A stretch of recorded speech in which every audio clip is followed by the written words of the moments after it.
नमस्कार। एक स्टोरी हम सुनाना चाहते हैं कि एक सेठ जी थे और सेठ जी पैसा बचाना बहुत अच्छे ढंग से जानते थे और सही जगह पर उसका इस्तेमाल करते थे, मिसयूज कहीं नहीं करते थे। तो एक बार की बात है, सेठ जी शहर गए और शहर में अपना जो काम करना था किए और करने के बाद में वो घर की ओर फिर से चल दिए। लेकिन पैदल ही गए थे और पैदल ही आ रहे हैं। रास्ते में उन्हें एक खजूर का पेड़ दिखाई दिया। सोचे कि अभी बहुत दूर है और पैदल चलना पड़ेगा, भूख लगी है तो ये खा करके तब आगे को हम बढ़ें। इतना सोच करके सेठ जी खजूर के पेड़ पर चढ़ गए और चढ़ के खजूर खाने लगे। और खाते खाते जब पेट भर गया सेठ जी का, तो नीचे को झांके, अब तो उतरना भी है। जब नीचे झांक रहे हैं तो अरे बाप रे, बहुत गहराई है, बहुत गहराई है। तब सेठ जी सोचे, अरे मैं कैसे उतरूंगा, उतरूंगा गिरूंगा तो मेरी हड्डी पसली सब टूट जाएगी, अब मैं क्या करूं। तब सेठ जी ने बंधवा के बजरंगबली को याद किया, हे बजरंगबली महाराज, अगर मैं उतर जाऊंगा 1000 ब्राह्मण का भोजन कराऊंगा। अब उसी के सहारे वो उतरने लगे, बजरंगबली महाराज का नाम लिए और 1000 ब्राह्मण का भोजन कराने का वादा किए और सोचे कि बजरंगबली महाराज इसके लालच में मुझे उतार देंगे।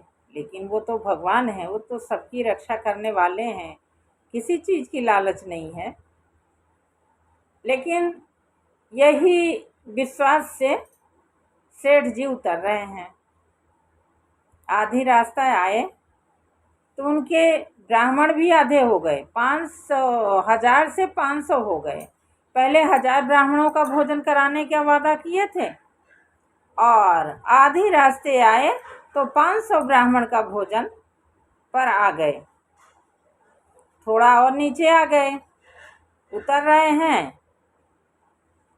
तो उनके मन में आया 500 ब्राह्मण भी ज़्यादा होंगे, हे बजरंगबली महाराज 250 ब्राह्मण का मैं भोजन कराऊंगा अगर मैं उतर जाऊंगा तो। आप 250 ब्राह्मण का भोजन कराने लगे। चलिए कोई बात नहीं, 250 ही ब्राह्मण सही। अब थोड़ा और नीचे आते हैं तो 250 से वो 100 ब्राह्मण पर आ गए। भगवान बजरंगबली महाराज, मैंने वादा किया है, वादा मैं जरूर पूरा करूंगा, मैं 100 ब्राह्मण का भोजन कराऊंगा। और यह कहकर आधा और उतर आए। अब सोच रहे हैं यहाँ से अगर मैं गिरूंगा भी तो छिल जाऊंगा, ज़्यादा कुछ लगेगा नहीं। अब वो अपने पर आ गए, हे बजरंगबली महाराज, अब मैंने वादा किया है 100 ब्राह्मण तो नहीं, लेकिन एक ब्राह्मण का भोजन मैं अवश्य कराऊंगा। मैंने वादा किया तो वादा तो निभाना है, सेठ अपने जवान का पक्का है। एक ब्राह्मण का भोजन मान लिए और उतर आए। अब चल दिए। अब ये उनके मन में पश्चाताप होने लगा कि कौन से ब्राह्मण को खिलाएं, पता नहीं कितना खा ले वो ब्राह्मण। तो अब इससे वो ब्राह्मण की तलाश में निकल चले कि देखते हैं कोई ठीक ठाक ब्राह्मण मिले, उसी को भोजन के लिए कहते हैं। तो रास्ते में पूछ रहे हैं, पंडित जी प्रणाम। जो पंडित जी हैं चुटिया उटिया रखे हैं और सफ़ेद धोती कुर्ता पहने हुए हैं। पंडितों की पहचाने कुछ अलग होती है। वो देख करके सेठ जी पहचान रहे हैं कि ये पंडित जी हैं। पंडित जी आपका खुराक कितना है? पंडित जी कह रहे हैं मेरा तो आधा केजी मैं खा लेता हूँ। जाइए फिर आप अपने रास्ते में, आप इतना ज़्यादा नहीं खिला पाऊँगा, मेरे यहाँ न्योता था लेकिन आप ज़्यादा कुछ खाते हो। एक पंडित जी मिले, पूछे आप कितना खाते हो? बोले मैं 50 ग्राम खाता हूँ, मेरा ज़्यादा खुराक नहीं है। बोले ठीक है पंडित जी, ऐसा ही ब्राह्मण की तलाश थी मुझे। कल मेरे यहाँ न्योते पर आ जाना, मैंने न्योता किया है आपका, आ करके मेरे यहाँ भोजन कर लेना। बोले ठीक है। अब सेठ जी आए, सेठानी से कहे सेठानी भोजन बना देना, और ब्राह्मण का मैंने न्योता किया है तो ब्राह्मण देवता भी आएंगे, कल भोजन करेंगे। सेठानी ने कहा बहुत अच्छा, और मैं भोजन बना दूंगी, पंडित जी का न्योता आप कर दीजिए। चलिए ठीक है। अब सवेरा हुआ, सेठ जी उठाए एक डंडा और चले गए, नई पुलिया पर बैठे, जमुना जी के पुलिया पर जाकर बैठे, घर द्वार अपना छोड़कर। पंडित जी आएंगे और खाएंगे, मैं कैसे देख पाऊंगा? इतना मेहनत से कमाया हुआ पैसा मेरा खर्चा होगा, मैं नहीं देख पाऊंगा। सेठानी से कहे सेठानी मैं जा रहा हूँ, कल पंडित जी आएंगे जो, उनको प्रेम पूर्वक भोजन करा देना। बोली ठीक है, हम करा देंगे। इतना कह के सेठ जी चले गए। थोड़ी देर में पंडित जी आ गए, और जब पंडित जी आए, पंडितानी ने पैर वैर धुले, बड़े कायदे से पंडित जी का स्वागत किया। पंडित जी भोजन करने के लिए बैठ गए। बोले सेठ जी कहाँ हैं? बोले सेठ जी कोई काम से, पंडितानी बोली सेठ जी कोई काम से बाहर गए हुए हैं, पंडित जी आप भोजन करिए। पंडित जी भोजन करने लगे, सेठानी भोजन कराने लगी। सेठानी जी भोजन करा रही, पंडित जी भोजन कर रहे हैं। पंडित जी भोजन कैसा बना है? अरे सेठानी क्या बात है, भोजन तो आपने बहुत टेस्टी बनाया है। मेरा खुराक बहुत कम है, मैं सिर्फ 50 ग्राम से ज़्यादा खाता नहीं हूँ, लेकिन इतना टेस्टी आपने भोजन बनाया है कि आज मैं कितना खा गया मुझे पता नहीं चला। पंडित जी और ले आए? हाँ ले आइए, दीजिए। पंडित जी खाने बैठे और सेठ का भी हिस्सा खा लिया, सेठानी का भी हिस्सा खा लिया और अपना भी हिस्सा खा लिए। किचन में जितना सेठानी ने बनाया था सब खत्म कर दिए। सेठानी ने कहा पंडित जी और बना दें क्या? नहीं नहीं, पंडित जी ने कहा जो भी अब बाकी होगा मैं घर में जाकर खा लूँगा, मेरी पंडितानी इंतज़ार कर रही होगी। कोई मैं न्योते की ही सहारा नहीं रहता हूँ, मैं तो पंडित सेठ जी के आग्रह से चला आया था, नहीं तो मैं न्योता खाने थोड़ी आता हूँ। चलिए ठीक है। सेठानी जी भोजन तो हो गया, कुछ दान दक्षिणा? बोले पंडित जी कितना चाहिए दान दक्षिणा? बोले अरे पंडित जी सेठ जी होते तो मैं 50,000 रुपये तो ज़रूर लेता, लेकिन अब सेठ जी नहीं हैं, आप जो दे देंगी हम ले लेंगे। सेठानी ने कहा तो पंडित जी नहीं है तो क्या हुआ, मैं तो हूँ, मैं उनकी अर्धांगिनी हूँ, आधा तो दे ही सकती हूँ। 50,000 रुपया पंडित जी दे सकते हैं, सेठ जी दे सकते हैं, तो 25,000 मैं दूंगी। निकाली तिजोरी से, सेठ जी के तिजोरी से निकाल करके 25,000 रुपया सेठानी ने दे दिया। अब पंडित जी ले करके अपने घर की ओर चल दिए। घर गए, जितना आभूषण वगैरह था सेठानी के सब ले लिए। बोले कुछ स्वर्ण दान भी करना चाहिए खाने के बाद, स्वर्ण दान कर दी, कुछ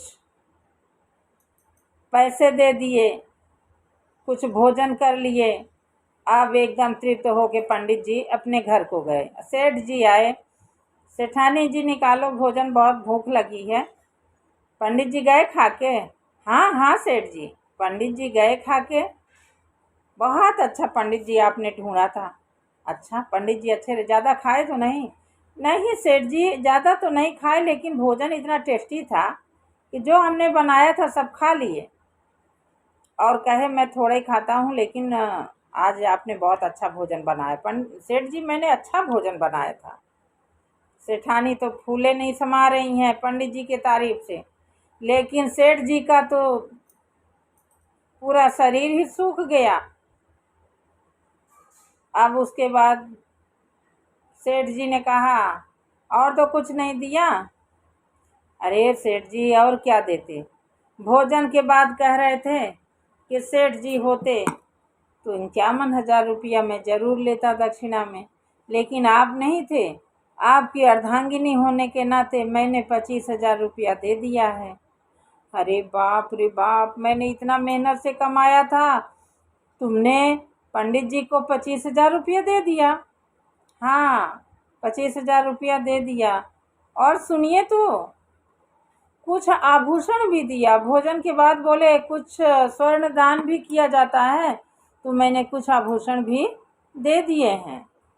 इतने में तो सेठ जी को बहुत गुस्सा आया। अब कौन भोजन करे, कौन पानी करे। सेठ जी चल दिए पंडित जी की तलाश में, पंडित जी के घर गए। पंडित जी ने देखा कि सेठ जी आ रहे हैं, एक सफ़ेद वस्त्र ले ओढ़ करके और लेट गए। पंडितानी से कहते हैं, जैसे सेठ जी यहाँ आएंगे जोर जोर से रोना तुम, और कह देना कल न्योता खाने गए थे, किसी ने क्या खिला दिया है कि मेरे पंडित जी दुनिया से चले गए, प्रभु को प्यारे हो गए। बस पंडितानी लगी रोने। सेठ जी को देख करके सेठ जी जैसे आए, बोले कहाँ है पंडित जी? पंडितानी ने कहा, अरे सेठ जी देखा कि हमरे पंडित जी का क्या खिला दिया कल। पंडित जी न्योता खाने गए थे, पंडित जी का राम नाम सत्य हो गया, दुनिया से चले गए। पर सेठ जी ने कुछ पैसे उठाए जो अपने पास रखे थे और उठा करके पंडितानी को दे दिया, लो पंडितानी, इनका संस्कार कर लेना, अपना गुजारा कर चला लेना, अपना जो खर्चा पानी होगा, और पैसे की कमी होगी तो मुझे बताना, मैं पैसा ज़रूर दूंगा। किसी से तुम बताना नहीं, कल तो मेरे ही यहाँ पंडित जी ने भोजन किया था। इतना सुन करके और सेठ जी अपना मत्था ठोके और चल दिए अपने घर को। और जब पंडित सेठ जी चले गए तो पंडित जी उठे हाथ झाड़ते हुए और बहुत खुश हो गए कि सेठ जी बहुत होशियार बनते थे, बहुत कम खाने वाले ब्राह्मण को ढूंढते थे। लेकिन मैंने तो जो चूना लगाया सेठ जी अब अपनी कंजूसी भूल जाएंगे। इसलिए ज़्यादा होशियार नहीं बनना चाहिए, ज़्यादा कंजूसी नहीं करना चाहिए। जितना किस्मत में है उतना आपको मिलेगा, और ज़्यादा काँचने से, ज़्यादा कपटने से कुछ हासिल नहीं होगा। बहुत तकलीफ़ होता है अगर ऐसा पैसा खर्चा हो जाता है। इसलिए सेठ जी की कहानी से हमें यह शिक्षा मिलती है कि पैसे को जोड़िए, दौलत को जोड़िए, लेकिन उतना जोड़िए कि जितना आप बचा सकिए, पेट काट के मत बचाइए। जैसे सेठ जी ने बचाया, सूम का धन शैतान खाता है, इसी का नाम है सूम का धन शैतान का। धन्यवाद।